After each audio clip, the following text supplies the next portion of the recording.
Ada firqah-firqah takfiri yang mengatakan orang megang keris itu syirik, ke kuburan syirik, ini syirik. Itu salah besar. Salahnya adalah tadi kalimat-kalimat atau kebenaran-kebenaran absolut ini sudah jadi sibghatallahi man ahsanu minallahi sibghah. Kalimat ini begitu absolut di hatinya orang mukmin. Sehingga ketika terganggu oleh hal-hal yang adat istiadat, kayak pegang keris, kayak apa, ini tidak mengganggu. Tetap kualitas iman ini di atas keyakinan adat membawa apa keris. Kalau orang membawa keris menjadi syirik karena percaya sama makhluk. Orang misalnya kejawen kalau nggak bawa keris nggak nyaman. Orang kota itu kalau nggak bawa ATM juga nggak nyaman. Itu tidak dihukumi syirik. Kamu pergi lupa bawa HP nyaman ndak? Ndak, kenapa ndak dihukumi syirik?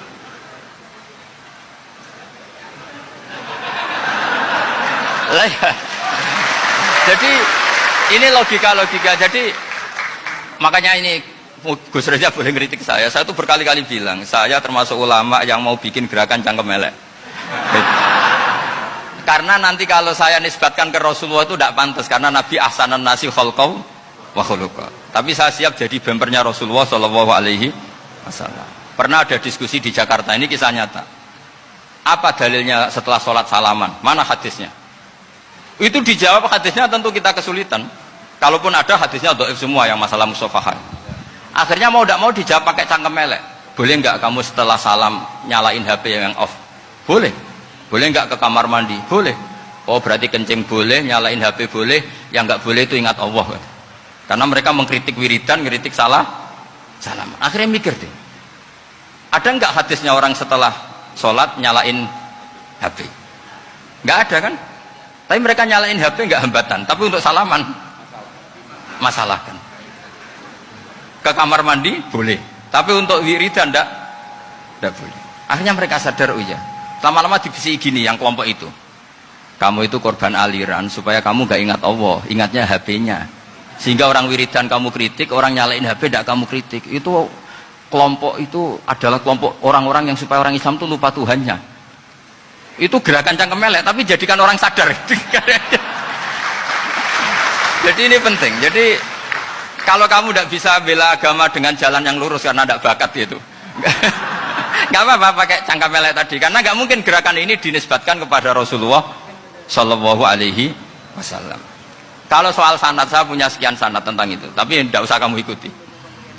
Ada orang tanya, ya Pak Kiai, kalau setan dibakar di neraka panasan enggak? Ya panasan. Lo kan setan dari api, ngapain harus panasan? Kan materinya sama. Terus Kak Kiai tadi gak kesulitan, dia ngambil pasir, disawero di wajahnya.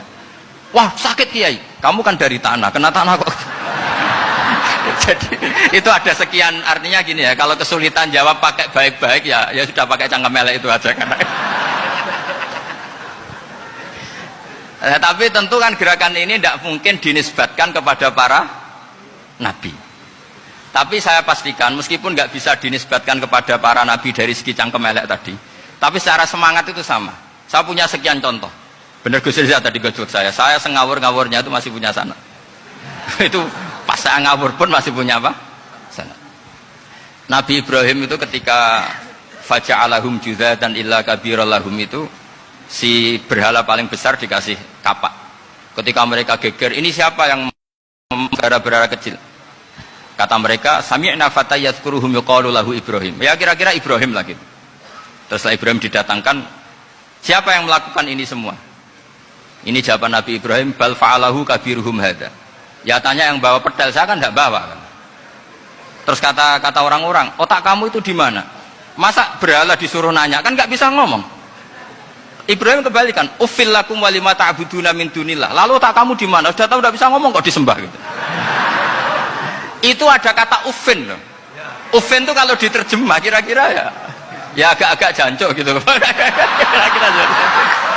ya kira-kira seperti itu. Jadi sekarang dalilnya jancuk apa musik?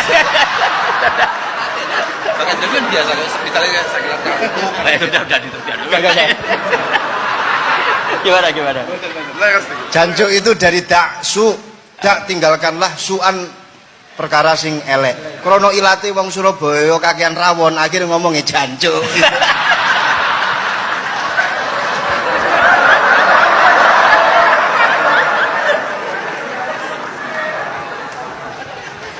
Jadi mulai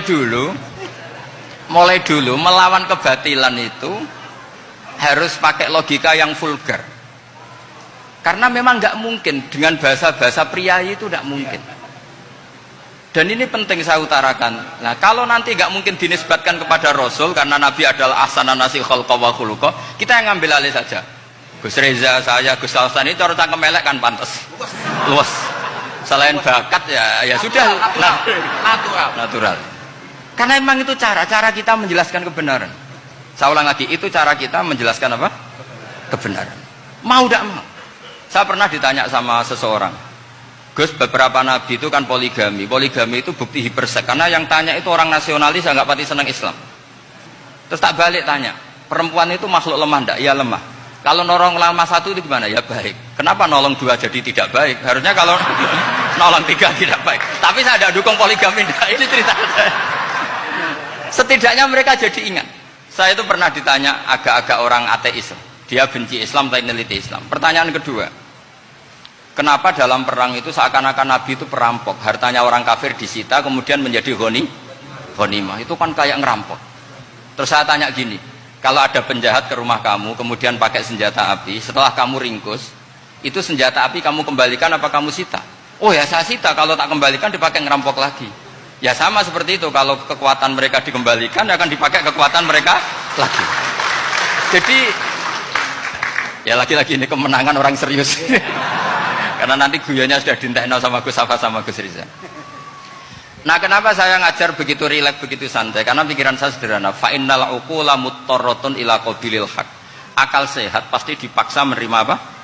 Kebenaran. Jika kebenaran itu tidak usah kamu ngomongkan secara serius, secara tidak perlu. Kebenaran itu mudah diterima.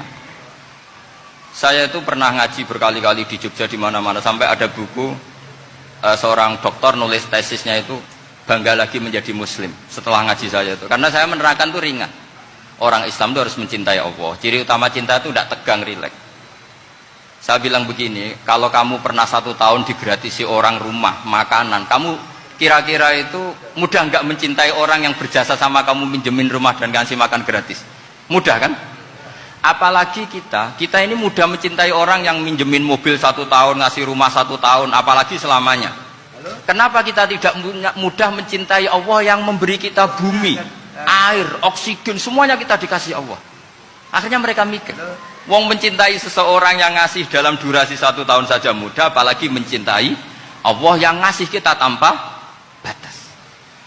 Itu disebut walladzina amanu asaddu hubbal lillah. Orang mukmin itu mudah sekali mencintai Allah. Caranya dilatih tadi. Kita mudah mencintai orang yang berjasa sama kita. Kenapa tidak mudah mencintai Allah yang tentu jasanya lebih besar. Nah, karena akhir-akhir ini banyak orang yang terlalu nazir, terlalu apa? Kata Nabi kan basyiru walatu nafiru yasiru walatu asiru. Sehingga saya bikin gerakan. Pokoknya semua orang mukmin pasti masuk surga. Nanti soal ada kesalahan-kesalahan kecil yang menjadikan orang su'ul khotimah itu sifatnya kehati-hatian. Jangan menjadi hukum. Hati-hati itu tidak menjadi hukum. Kalau kamu nyupir hati-hati itu bukan berarti pasti kecelakaan. Enggak. Hati-hati itu ya hati-hati saja, tidak menjadi hukum. Ini penting saya utarakan karena kubu sebelah kampanyenya sudah tadi, setiap mati mesti tenang bersama Bapak di surga. Sementara kita mau kampanye, kamu sholat tidak mesti diterima, haji tidak mesti diterima, jadi kiai tidak mesti masuk surga. Coba kalau kita kampanye gitu terus, yang mau jadi muslim itu siapa? Jadi ini sudah tak perhitungkan matang-matang, saya milih macam seperti itu. Ya ini saya pikir sudah, ini pembandingnya supaya punya waktu. Saya suka sekali. Nah ini yang sesi terakhir ya, sesi terakhir. Saya akan cerita fikih karena Nyun sewu Gus, ada iklan sebentar dari ibu-ibu, pentolan mic kurang dekat ke mulutnya Gus Baha. Sehingga suaranya tidak terdengar sampai ke belakang. Oh, gitu, pentolannya ya? Didekatkan Gus. Oh, gitu. Ini kalau ngomong konotasinya itu mesti nyerempet. Sudah apa ya? Sudah ahlinya di situ. Ya malah ada gitu.